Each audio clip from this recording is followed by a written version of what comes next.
Your paycheck isn't changing your life, it's funding your distractions. Most people spend their paycheck like a prize they deserve. New shoes, junk food, drinks, Amazon cart cleared. No guilt, no plan. And yet, month after month, they still hate their job, feel stuck, and nothing changes. But people who build real wealth, they treat their paycheck like a tool, not a trophy. They use they use they use it to escape the job that they hate, not reward themselves for showing up. In this video, I'm going to show you how to flip your paycheck from comfort to control. So you stop spending for status and you start spending for freedom. But first, do me a favor, hit the subscribe button, like it, share this video if you know somebody that's going through something similar like this. So I wanted to make this video because you probably work 40 plus hours a week, and the moment your paycheck hits, it's gone. It's gone by Monday. I used to feel that same way. Paycheck comes and then it goes. It's going to rent, Uber Eats, we all know we're guilty, new sneakers, weekend drinks, but no wealth is being built. Same paycheck, same spending, same complaints, same life. You feel entitled to spend it all, but never equipped to use it to change your life. I hear so many people, I used to think this way too, where you get your paycheck and you're like, it's not enough. Like, I can't save, I can't do this, but you can do it if you start thinking of yourself as being resourceful. And we'll talk more about that. So I used to treat my paycheck like a trophy, and when I started, I felt like I deserve to feel good for working, right? But when I realized trophies don't build wealth, assets do, my whole mindset changed. And I was reading this book called The Motive. And when I heard this book, it was changing for me. Like, it's more so for like CEOs, but I think it can apply to anything in life. And CEOs, it's like, what's your role? This guy was like asking another CEO, what's your role? And this guy's telling him like, oh, to manage people and whatever. And he's like, no, your job's to do the uncomfortable things that nobody wants to do. And I never thought of it like that, but it's so true. You're trying to make sure everybody knows what the mission of the business is when you're the CEO. It's like, here's the vision, follow the vision, and letting those people know. You have the people under you, like the VPs or whatever, or managers. Those are the people that need to run the ship, or their departments, those ships, right? So um wealthy people don't reward themselves with their paycheck. They reinvest it into freedom. So it's like, think of you getting your paycheck, and it's like, if I take $1 and invest it, that's $1 closer to my freedom goal. And you really got to think to yourself, it's like, okay, how much money do I need to absolutely become free?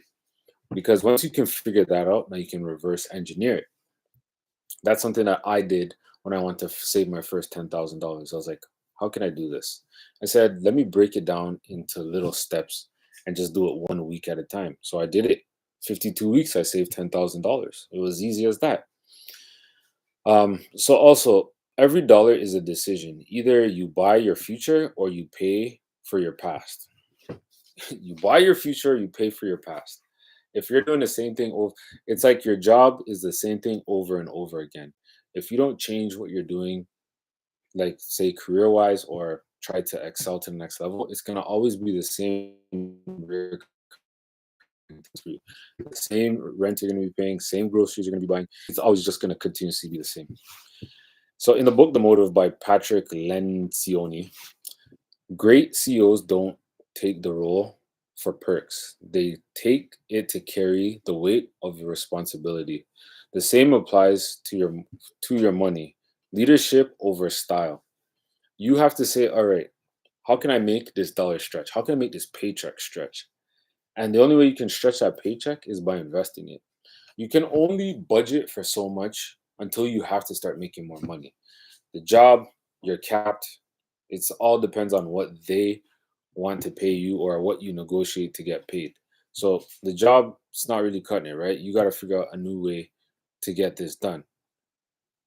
So how I started off with buying back my freedom is investing in the stock market. I did three things with every dollar, or three filters, I should say. So, does this move it closer to financial freedom? Would my future self thank me for this? Is this what I want or need? Those are the three questions you ask yourself. So, is this bringing me closer to financial freedom? There's been a lot of stuff, like, for example, I want to get that new Soundwave Lego piece and add it to my collection. But I have to ask myself, is this moving me closer to financial freedom, or is this taking me two steps back? And I said, I can't do it right now. I have to wait because I have big goals and I want to try to achieve those goals by the end of the year. So I can't do that. My future self definitely wouldn't thank me, like, bro, what are you doing? This is not something that we would do. And it's most definitely a want. It's not a need. And when you can differentiate that, you stop spending your money on any and everything. I used to be addicted to shoes. I'd buy shoes every time Jordans dropped, and I said, okay, no, I got to stop this. And when I was younger, I used to DJ. I DJ for about 15 years. And when I look back, I was like, where's all the money that I was making? Because I had two jobs plus I was DJing, and I have nothing to show for my DJ money. So it didn't make sense for me to just spend money and just continue living the same cycle over and over again.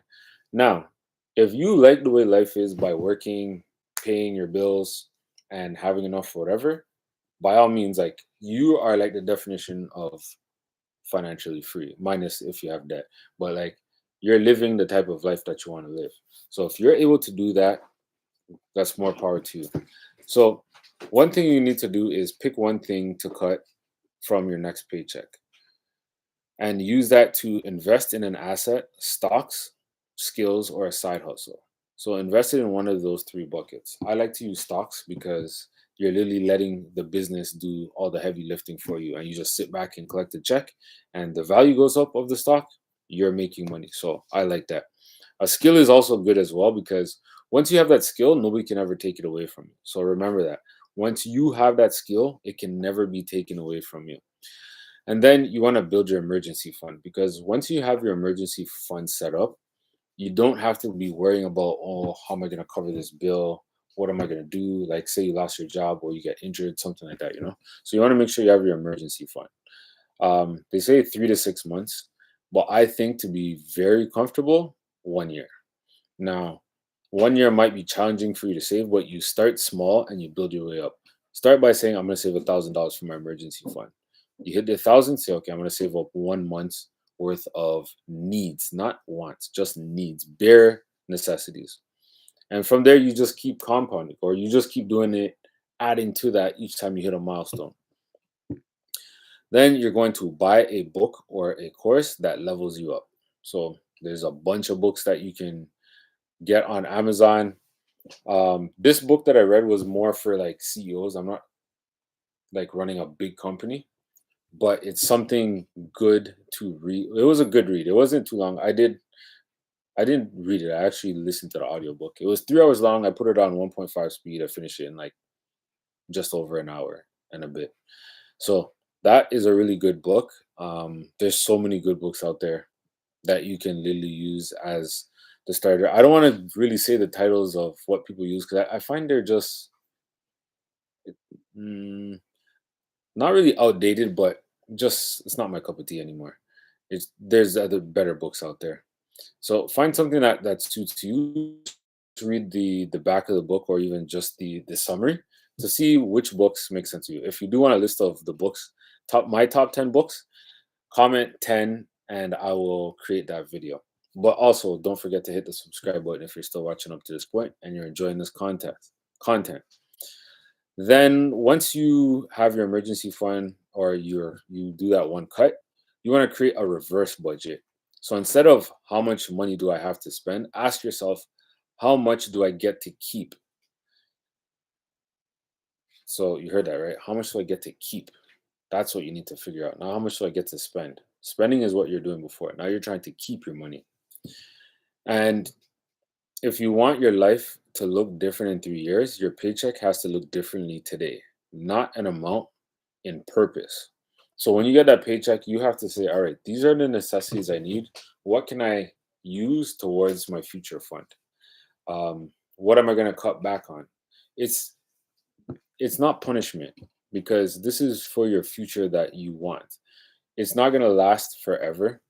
This sacrifice is short term. I like to say short term sacrifice for long term gains.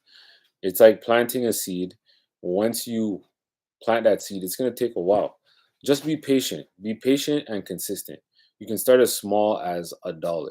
$1 to just get momentum. Once the momentum starts, you can go up to like $5, maybe 10, maybe 10% of your paycheck, right? So there's many different things that you could do to get started. And if you're liking this type of content, comment the word freedom if you're ready to stop spending for status and start spending with strategy. My name is Dean, the Wealth Coach, your go to guy for building wealth. Make sure to hit the subscribe button, and I'll see you on the next video.